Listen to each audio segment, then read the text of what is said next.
오늘은 박찬대 당대표 대행이 마지막으로 주재하는 최고위 회의입니다. 지난 1년 동안 박찬대 대행은 우리 당의 최전선에서 무도한 윤석열 내란 정권에 용감히 맞서 싸우면서 원내 사령탑 역할을 훌륭하게 수행을 해주셨습니다.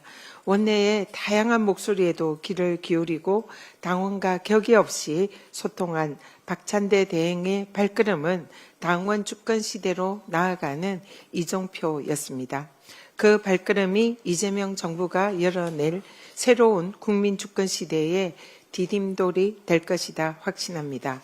민주당을 알차게 만들어주신 알찬대 박찬대 원내대표님, 그리고 박성준 수석 부대표님, 또 함께해 주신 내란 진압과 대선 승리에 큰 기여를 해주신 우리 원내 지도부 모두 정말 그동안 고생 많으셨습니다.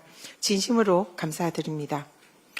이번 주말에 이재명 대통령이 G7 정상회의 참석을 위해서 첫 해외 순방에 났습니다. 인수위 없는 출범, 무덤 같은 대통령실, 인력 부족까지 녹록지 않은 여건에서 이뤄지는 역대 정부 중에 가장 빠른 해외 순방입니다. 이번 정상 외교는 내란으로 무너진 국격을 바로 세우고 세계 속에 대한민국의 위상을 높이는 출발점이 될 것입니다. 국익이 달린 외교에는 여야가 있을 수 없습니다. 사상 초유의 현직 대통령에 의한 내란으로 지난 6개월간 외교와 안보에 큰 공백이 생겼습니다.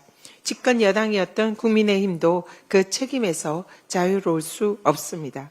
이제 중단된 대외 관계를 복원해야 합니다. 이재명 대통령이 오직 국익을 위해서 G7 정상회의에 전념할 수 있도록 국힘의 초당적인 협력을 당부합니다. 내란으로 초래된 외교안보 공백에 책임 있는 정당으로서 전향적인 자세를 보여주기를 기대합니다.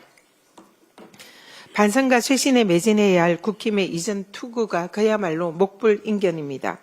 김용태 비대위원장이 제시한 탄핵 반대 당론 무효와 대선 후보 교체 시도 당무 감사 등 진작 이뤄져야 할 자구책조차 패싱하고 수용하지 못하는 정당을 민주정당이라고 할 수가 있겠습니까?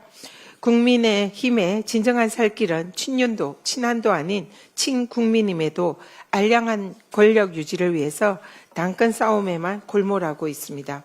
국민의 총칼을 겨눈 내란 수계를 제 손으로 쳐내지 못하고 당내 자성의 목소리마저 입틀막하는 정당은 더 이상 존재할 이유가 없습니다. 자진해산 권유드립니다. 거하게 맞서서 정의를 구현할 3명의 특검이 정해졌습니다. 특히 내란 수사를 진두지휘할 조원석 내란 특검은 현재 공수처의 수사 피의자인 최재해 감사원장, 최달령 사무총장, 유병호 감사위원, 이 감사원의 불법 상가 카르텔에 맞서 단호히 맞서 싸운 정의감이 투철하고 강직한 분입니다.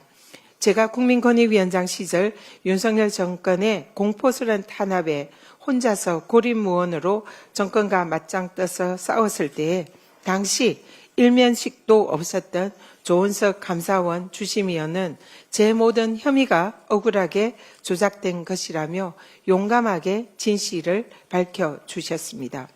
서슬프런 윤석열 정권 초기 시절 대통령과 감사원이 한몸이 되어버린 불법적인 표적 감사에 제동을 걸어서 암혹한 시기에 정의가 살아있음을 보여준 것입니다. 조은석 특검이 외압에 굴하지 않고 내란의 진상을 철저히 밝힐 내란 특검의 적임자임을 확신하고 환영합니다. 악의 뿌리가 깊은 만큼 저항도 거셀 것입니다. 조은석, 민중기, 이명현 특검 모두 수사력은 물론이고 외압에 흔들리지 않는 강직함을 갖췄다고 평가합니다. 세 분의 특검이 오직 국민만 바라보고 성역 없는 진상규명에 힘써주시기를 기대합니다. 이상입니다.